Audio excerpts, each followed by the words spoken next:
Can we pretend like I didn't not post the February favorites video? For my own mental health, can we pretend? I really wanted to be consistent with this. However, stuff kept coming up and happening. Guys, these last 3 weeks have been like the most trying so far.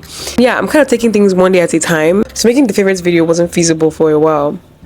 So I've decided I'm still consistent though. I'm still consistent because this is February and March. So I'm still consistent in some way. And me even making this video is a very big act in determination, discipline, perseverance, because I am traveling tomorrow and I haven't even packed. It is about 4 something, meaning the sun is about to go down, and my mom is waiting for me to do something. So I told her, listen, I already said I'm going to make this video today. If I don't make it today, I know I'm never going to make it. So this is an example of that time where you know, like, you have to do what you have to do. And I'm excited because I love these times. But let's get to it. Okay, so let's start with fashion. Okay, so this is a black triangle tote from a brand called CHNW, and honestly, when I saw the bag for the first time, I was like, oop, I love that. I should be mine. It's my new airport bag, my new everywhere tote. Like, I take it everywhere. Don't let anybody tell you that you can't do things and succeed out of spite, because I found this bag out of spite. I had asked people on TikTok to please tag brands where I could get cool bags, and nobody tagged a brand. I went and I did the digging myself and I found the bag, and I'm like, yay. Like, I won. The bag is really nice, very spacious. I got my fair share of use out of this bag these last 2 months. So yeah. In my last favorites video, I had talked about these shoes from Mia Workshop. You guys, why did somebody give me a late birthday present in February? And it's slippers from Mia Workshop, and then these new ones that they have that I think are so cute.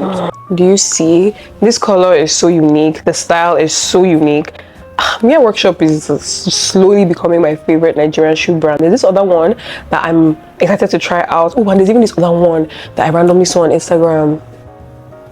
But like, there are many shoe brands I really like. Mia Workshop is high up there though, because I love these shoes. Thank you to my friend who got them for me. So cute. I haven't worn them. No, I wore them once, but they're so precious. I love them. So these are parts of some shoes I got these last few months that I really love. I love these. These are from Zara. They're kitten heels. I'm in love with kitten heels, by the way. They are more comfortable than slippers to me half the time. I don't know what to say. Like, I just wear an outfit and I'm like, okay, kitten heels. I don't even think I have that many flats anymore. But I love kitten heels. And these ones are so my vibe. When I saw them the first time, I was like, ooh, I love, and I got them. They're so cute. I haven't worn these ones yet. And since I removed my glasses, I can't see, and I cannot find the other leg, so just know that this is it. I love these shiny parts, and I actually grew into loving this. My mom saw it and was like, oh, this would look really nice on you, and I was like, I don't know. She convinced me to get it, and then I got it and I'm like, I already know the outfit I'm going to wear it with though, like, as always. Okay, and moving on to something else that I am so happy to talk about, and honestly I feel like deserves another video. I've been wanting to for the longest time, and since that time I wanted to. My body care routine has only improved and my skin feels so soft. Everyone is telling me. So I'm like, maybe I should share. Maybe I should. I know. Time. So these are 3 products from a skincare brand called Dang, Diary of a Niger Girl. And I have always been seeing her stuff. As you can see, in the last 2 months, I have loved the life out of this. So the body wash specifically smells amazing. This particular one is Brandied Oud. And I remember when I was picking the fragrance I wanted, I was like, Brandied Oud seems so interesting. They executed that scent perfectly because it smells so good. It smells so good, and I love the formula. It's really good. Okay, so then the lotion is also very good. I wouldn't say it smells amazing, but I can definitely see the difference on my skin. I love this. I'm going to replace every single one of these Dang products.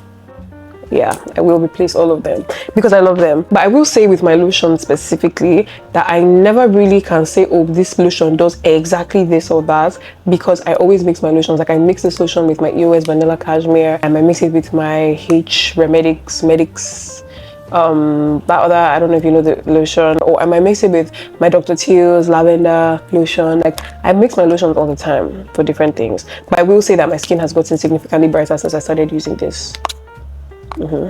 This is the Azelaic Acid Serum, and I'll be honest, out of all the products that I got from Dang, this seems to be the product that I don't see doing much. It's supposed to be dark spot correcting, but it didn't really do that much for me. I feel like I noticed a difference, but not any things significant enough to make me say, oh, this is my holy grail. I'm still including it in this video because I like the bottle. I like the color scheme that they used on all their products, and this bottle is so cute. It's the cutest of all of them, so I'm including it in this video for that reason. You guys, this one has a backstory. This is by Pink, sister of Victoria's Secret, I guess. This is their cocoa vanilla plus coconut oil, vanilla bean extract, whipped body scrub, exfoliant scrub. I have the lotion of this, I have the oil of this. The lotion I haven't launched because there's a story. In 2023, while on vacation, I went into the Pink store and I saw a tester for cocoa vanilla oil. So I tested it and I loved it, and I was like, this smells so good. I want more, like I want everything in the line. And they said, oh, the line is sold out. And I'm like, fairs, because this smells amazing. I sent my family group chat a text message, guys, we're on the hunt for this. So everybody across America, we're all looking for it. Nobody saw it. So I think it was when we went to Austin, and randomly, I feel like I had even given up, and my mom just comes in and she's like, guess what, I randomly saw, and she gives me 4 bottles of the oil, and I'm like, oh my god, I lose it too. I actually properly lose it. And then I saw the lotion and I saw the scrub another time, but not the oil anymore. Like I never ever saw the oil, and I'm still like, I have a bottle of that oil. Oh my goodness. Anyway, I launched the scrub 2 weeks ago, or was it a week ago? I had somewhere to be and I wanted to smell really good, and I used it, and it smells good, it feels good. I am in love with this line. I'm actually putting out a call to you guys at this point. If you ever see anything cocoa vanilla, just hit me up, send me an email, send me a text. I don't care if you're watching this video 50 years from now, I'm not gonna be over this. If you see any, let me know. I have actually some scents from Pink and Bath and Body Works and Victoria's Secret that I love. I love 1,000 Wishes, I love Champagne Toast, I love Into the Stars. That's like my OG. Still on body, this, do you see that? Do you see that? This is empty, and I'm not even throwing it away just yet because I need to get every single last drop. I'm not playing when it comes to glaze. So this is their debut body butter, and it's in the scent Frosted Cinnamon Bun, and that's exactly what it smelled like. But beyond the smell, I would say the smell is secondary. The smells are amazing, but for the first time in forever with me, honestly, the smell is secondary, because the formula for this, bruh, second to nothing. Actually, I was going to say maybe second to Vaseline. I think Vaseline is in a category of its own. Like I would still always use Vaseline no matter what body butter that I have. However, I can see Vaseline as more like a chemical thing, and this as an all natural thing, because all the products in here are very natural. So this is whipped shea butter. This has become a staple as much as Vaseline is a staple in my life. This, bruh. I already have another one from their new drop. This one is Apricot Peach Dream. Like, what kind of scents are these? Ooh, so I haven't even used this one yet. I'm saving it. Wow. That is amazing. I am excited. I am so I am so excited, because this is perfect for everything. I rub it everywhere, on my face, on my hair, on my fingers, on my body. I rub it when I'm looking for that extra shine and moisture before I go out. I take it to the pool, I take it to the beach. Like, this is natural Vaseline. The only reason I'm just not gonna throw away Vaseline is because I feel like I've lived too long on this earth with Vaseline, so it's like, oh no, don't throw your Vaseline away. But this is the staple. Glaze is my staple, which is exactly why, even though I have this full one, I'm not trashing this until I get every last drop out of this. Like, I don't want to know. I don't want to hear it. I don't care. And then the last thing I'm going to show you wasn't even something that was my favorite until I lost it. So now I don't even know how to feel about my expression of gratitude for this product, seeing as I had to lose it to love it, but I'm human. So when I was in Lagos in December, I went to a pop-up by Gather House, and there was a person there selling candles, and I was like, I love your candles, but I'm not really trying to buy a candle right now. And then she tells me, okay, that's fine, I'm trying to buy perfume because my nephew makes perfume. And I'm like, your nephew makes perfume? How old is your nephew? And she's like, oh, my nephew is like 12, 13, but he's really entrepreneurial. And I'm like, okay, I would love to support. Can I see the perfumes, guys? Why did this perfume smell so good? Like, why are you telling me that this 13-year-old is cooking up this perfume in your backyard and you guys are just, well, they're doing well. I'm not saying you guys are just allowing him, but like, they're supporting him because it smells so good. I say all this to say that my AC man came to fix my AC and he broke it. So like, it's broken at this point. So there's something very small in there that I'm telling myself that I'm saving, but a part of me is also thinking, won't it evaporate? I'm not a science student, so I don't know, but like, yeah. So this is vanilla musk, so it was always something that I used in my layering process in the mornings when I'm going out, etc, etc. I feel so bad now it's gone, because like she did what she needed to do for me every time that she did it. No jokes. Yeah. Okay, my glasses are back on because I'm about to tell you my favorite Substacks last 2 months, which is difficult because on one hand, I feel like I read a lot of Substack. I read more Substack than I did regular books, which is so...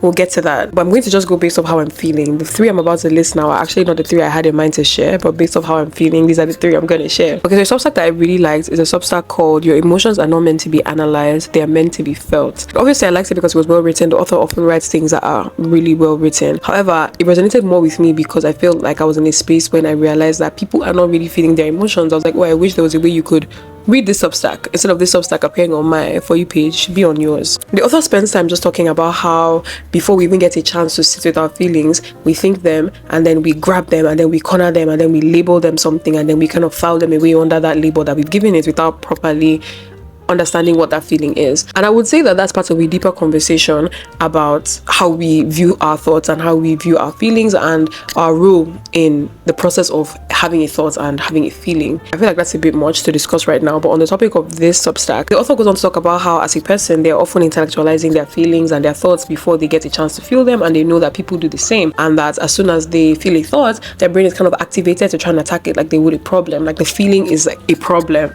to be solved as opposed to a feeling to be felt. My favorite part of the entire article is the part that highlights that we as a collective often hurry to disinfect negative emotions and dispel them, disregard them, file them away as soon as possible. You feel emotions like anger, you feel emotions like sadness, you feel emotions like frustration, and you don't let them linger enough to do what they were supposed to do for you. You kind of just file them away because like, wait, I can't be sad, I can't be angry, I can't be frustrated, I don't have the time, I don't have the energy, I don't have the mental space for that right now. This clicked for me because I've noticed, especially in our generation, this need for emotional optimization, which is basically trying to make sure that every single emotion has a quote-unquote use or purpose, while completely ignoring the use or purpose that comes with letting your feelings sit.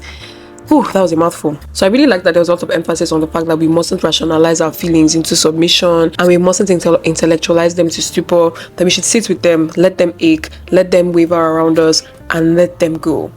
There's a lot to be learned from sadness, there's a lot to be learned from anger, there's a lot to be learned from pain, there's a lot to be learned from every single emotion. Might be painful, but it's true. So let them sit, essentially, was the point of the article. I love that. I'm in my feelings and maybe have been in different feelings through February and March. Like I mentioned, it was pretty rough. So I did a lot of journaling. So this article is an article, but it's basically a list. So it's called Journal Prompts for Lover Girl February, and it's by an author called Holly Watts. So it's essentially journal prompts that should inspire you to reflect on the love in your life, the love you have for others, the love you give, etc, etc. So I could read some of my favorites. So some of my favorites were: number 2, how do you show yourself love daily? What more could you do? Number 3, write a love letter to yourself from your future self. And I loved that because often write a letter to your younger self. Whenever I write a letter from your future self to the you right now, I thought that was pretty nice, and I had a lot of fun doing that. Number 7, who in your life makes you feel valued and appreciated? How can you return that love? I love call to actions as well, so that was a really fun one for me to do. Number 11, what fears do you have around love? Where do they come from? That was important for me. Number 21, what does unconditional love look like to you, and have you ever experienced it? Number 27, what are your hopes for love in the future, whether self-love, romance, or friendships? And then number 28, how can you make love the foundation of everything that you do? As someone who is of Christian faith, I also really love that. I try to make love the foundation of everything I do. So that being like the last question, I'm like, oh yeah, I kind of tied that in with my spirituality. So the third article I want to talk about, but I'm not also going to go too deep into because I need you guys to just read it. I'm going to put the links in the description below. Someone had mentioned in the comments of my last video that I didn't do that. I'm so sorry. I will do that now. This article is by an author called Chloe Bell, and it's called You're Not a Company, Stop Rebranding Yourself, The Violence of Capitalism, How Identity Became a Marketing Campaign. Whew. So like I said, I'm not going to say too much about it. I actually need you to read it. If I tell you about it, you're not going to want to read it. All I'm going to say is that this article talks about how rebranding as a concept in itself is not bad. Stopping to take inventory to make sure that you're making progress and like your outcomes are being met, maybe your goals you have for yourself, etc, is good. And if you need to make changes like here and there as you go, that's fine. However, with the way things are in the world now, it's a spectacle more than it is anything else. The tone around the conversation, the culture around the conversation, the rituals around the conversation, the practice around the conversation of quote unquote rebranding yourself is shallow. It's not just shallow, it's kind of following a trend. Because the rebrand always is rebranding to what is trending, never really something that might have been born out of self and deeper reflection.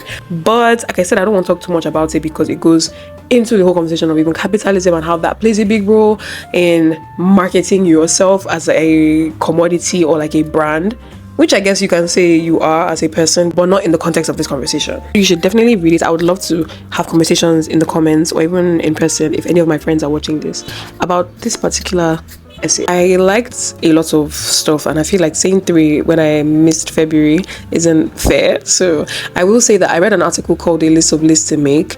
I love that. I will link that as well. Another article that I really liked is You Are the Stories You Tell Yourself, and a single sentence can shape the architecture of your entire life, by Janelle. The list about Liz is pretty self-explanatory, but the You Are the Stories You Tell Yourself has a lot to do with how to form a solid foundation in your self-concept and identity. You have to be very intentional about the words that you use, especially with the words that you use that have to do with you, or like the things that you do or want out of life, and how your words basically shape your identity. And I always love when people use rhetoric or have conversations or push forth concepts or thoughts and assertions, and it kind of ties in with my faith. It's always so exciting to me because the Bible does say that there's power in our tongue, life and death we have in our tongue. For me, it was a super fun read, and I love to tie that in as much as I can. The truth is, I could go on and on about all the things I read, but I can't do that right now. So what I will do is I'll make a list of articles that I read these past 2 months and just link them, even though I haven't talked about them in this video. And if you want to give it a read, feel free to do that. If you want to talk about it in the comments, feel free to do that. I'm always down to have a conversation about things I've read. Okay, with that said, that is the end of my favorites video. I am glad you stayed around, and I am also thanking you in advance for not bringing up the fact that I didn't post a February favorites video, because this still counts as a February favorites video. I'm glad that this is a safe space. This is a safe space. I simultaneously feel like I spoke a lot and felt like I could have said a lot more if I had more time, but I don't. I'm glad I even got to make this one up until this point. I missed you guys so much. Anyway, okay, bye. Love you.